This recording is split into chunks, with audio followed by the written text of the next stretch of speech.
Hi, my name is Pooja Khatri from University of Cincinnati, and I'm here speaking with Dr. Tom Carmichael from UCLA.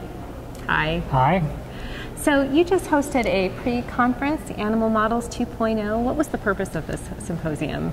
It had a couple of purposes. One was to take a session that might be a little more introductory or general overview sort of level on some of the preclinical modeling issues in stroke and the science behind that, how the field can be moving forward to greater address studying stroke in a basic level that might translate to humans. And who was your audience specifically?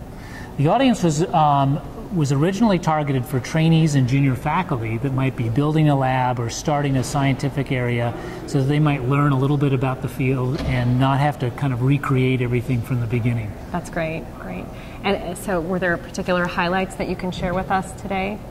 Well, there was a lot of really good general discussion on the pros and cons of different animal models and how they relate to the human condition and how we might use animal models for discovery science to find new principles in stroke, but also in the kind of preclinical pipeline. These are kind of two distinct modes we use animal models and the strengths and weaknesses of our current approaches there. And an important thing that came out of this session was that we're now able to start to model kind of the comorbid conditions that are so important in humans. Diabetes, age, the effects of sex differences.